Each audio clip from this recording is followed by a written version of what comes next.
Engagé volontaire sous-officier, votre appartenance à la promotion adjudant-chef Santini est symbolisée par votre insigne. Cet insigne évoque le parcours et les valeurs de votre parrain. Sa forme est celle typique de l'insigne de votre école, l'École nationale des sous-officiers d'active. Le point armé d'un glaive représente votre formation de sous-officier. Votre insigne de promotion est le reflet de l'insigne de la 13e demi-brigade de la Légion étrangère, qu'il sert dès 1941. La silhouette de légionnaire à Bir Hakeim illustre ses actions lors de cette bataille. La croix de la Libération et l'officier de la Légion d'honneur ornent le côté droit de l'insigne. Le ruban de la médaille militaire le côté gauche. Le nom adjudant-chef Santini venant s'y inscrire en capitale noire. Charles Santini est né le 30 avril 1912 dans une famille d'agriculteurs à Vellone d'Orneto en Corse. Signe du destin qu'il ne découvrira que plus tard, le 30 avril est une journée hautement symbolique au sein de la Légion étrangère qui commémore avec faste l'héroïque bataille de Cameron au Mexique en 1863. Ils étaient 62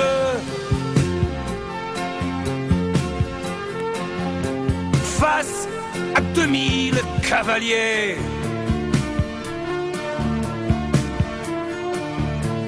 Le soleil baissa les yeux lorsqu'ils furent exterminés. À Cameron,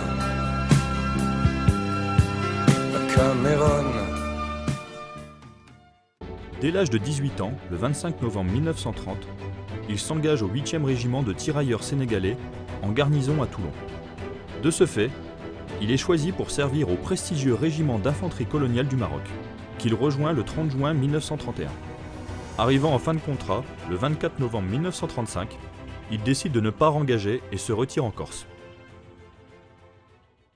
Avide d'action, il s'engage sous identité italienne dans la Légion étrangère en 1937. Le 9 décembre 1937, il rejoint Sidi Bel Abbès, où il servira jusqu'à sa mutation, au 3e régiment étranger d'infanterie, le 25 janvier 1939. Rectifié dans la nationalité française, il se voit affecté au 6e régiment étranger d'infanterie le 14 novembre 1939. Le 24 juillet 1941, il signe un nouvel engagement pour la durée de la guerre au titre des forces françaises libres et est affecté à la 13e demi-brigade de Légion étrangère. Nommé caporal le 30 avril 1942, il prend part à la bataille de Bir Hakeim. Du 26 mai au 11 juin 1942, la 13e DBLE, qui fait partie de la 1re brigade française libre, tient tête à l'Africa Corps sur le front de Libye. Les Français ne décrochent de la position qu'après avoir permis le repli des troupes britanniques. Une citation à l'ordre de la division récompense le caporal Santini, qui lors de la percée de sortie, aux côtés de son chef de section, se distingue en faisant 5 prisonniers.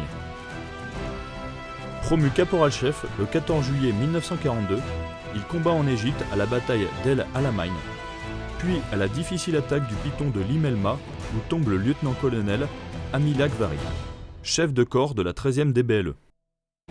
Poursuivant son périple par Tobrouk, Tripoli et Benghazi, il arrive en Tunisie et prend part à la bataille de Takrouna en mai 1943. Le 20 mai, la 13e DBLE défile victorieusement à Tunis. Nommé sergent le 5 juin 1943, il débarque à Naples le 20 avril 1944 et est engagé dans le Garigliano, traverse Rome, fonce sur la Toscane et arrive devant le sommet du Radicofani. Les combats sont rudes. Le 21 mai au soir, dans une contre-attaque sur un piton, le sergent Santini entraîne son groupe en avant, fonce arme au poing et emporte la position au corps à corps. Une citation à l'ordre de l'armée récompense cet héroïque fait d'armes. Promu sergent-chef le 1er juillet 1944, il participe au débarquement de Provence à Toulon en août, puis remonte vers le nord par la vallée du Rhône, entre dans Lyon le 3 septembre et libère Autun le 9. Dans le Doubs, lors des difficiles combats du plateau d'Ornans, à l'est de Dijon, il se distingue le 21 septembre en allant chercher sous le feu son chef de section grièvement blessé resté sur le terrain. Une citation à l'ordre de la brigade vient récompenser son courageux comportement. Poursuivant son périple avec la 13e DBLE, il se bat à Belfort, Masevaux et Rougemont-le-Château, puis en Alsace. Le 1er novembre 1944, à Ilhausen, il s'empare par surprise d'une importante position et enraye la progression de l'ennemi en lui infligeant de lourdes pertes.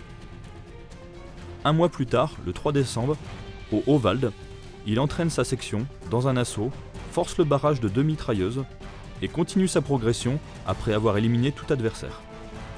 Ces 2 actions d'éclat lui valent une citation à l'ordre de la division. Le 25 novembre, il est au Ballon d'Alsace, où la 13e DBLE chasse les Allemands de leur position, puis participe à la réduction de la poche de Colmar du 20 janvier au 9 février 1945. Début mars 1945, la 13e DBLE quitte l'Alsace et intervient sur le front des Alpes qu'elle rejoint le 15 mars et passe à l'offensive le 2 avril. Le 14 avril, dans le massif de Lotion, le sergent-chef Santini dirige ses hommes à l'attaque des casemates de la rivière Déa. Après les avoir prises, il monte, avec quelques hommes, sur le piton de la Gonella, sous un tir ajusté d'armes automatiques. C'est à ce moment-là qu'il est grièvement blessé à la jambe gauche par un éclat d'obus. Le 24 avril 1945, il se voit conférer la médaille militaire avec une très élogieuse citation à l'ordre de l'armée qui résume son extraordinaire parcours d'homme de guerre. La victoire finale étant acquise, le 8 mai 1945, il est nommé adjudant le 14 juillet. La grande unité qu'était la glorieuse première DFL est dissoute le 15 août. La 13e DBLE quitte alors la France et arrive en Tunisie le 16 août 1945. 4 mois plus tard, c'est sur ce territoire que l'adjudant Santini a l'agréable surprise d'apprendre qu'il est fait compagnon de la Libération par le général de Gaulle en vertu d'un décret en date du 17 novembre 1945. Ainsi, il rejoint le cercle très restreint des 96 héroïques officiers, sous-officiers et légionnaires de la 13e DBLE, compagnons de la Libération, bien souvent à titre posthume, dans cet ordre prestigieux qui n'en compte que 1061. La paix revenue en Europe, Charles rengage pour 2 ans et 40 jours, toujours au titre de la 13e DBLE, afin de pouvoir servir en Extrême-Orient, où les intérêts français sont menacés en Indochine. Quittant la Tunisie avec son unité, il débarque à Saïgon le 10 mars 1946 et se voit nommé adjudant-chef le 1er avril.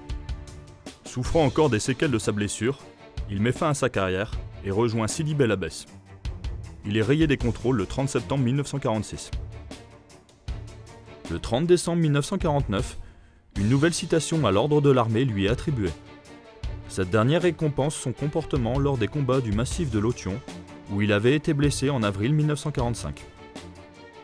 Il est fait chevalier de la Légion d'honneur le 14 décembre 1950, puis officier de la Légion d'honneur en mai 1962.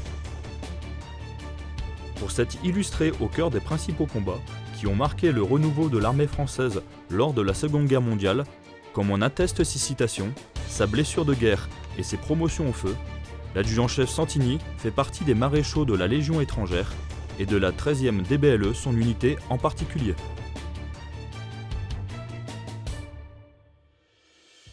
Élèves sous-officiers de la promotion adjudant-chef Santini, ayez comme votre parrain le courage de risquer inlassablement votre vie pour notre patrie, pour la sécurité de nos concitoyens et la liberté.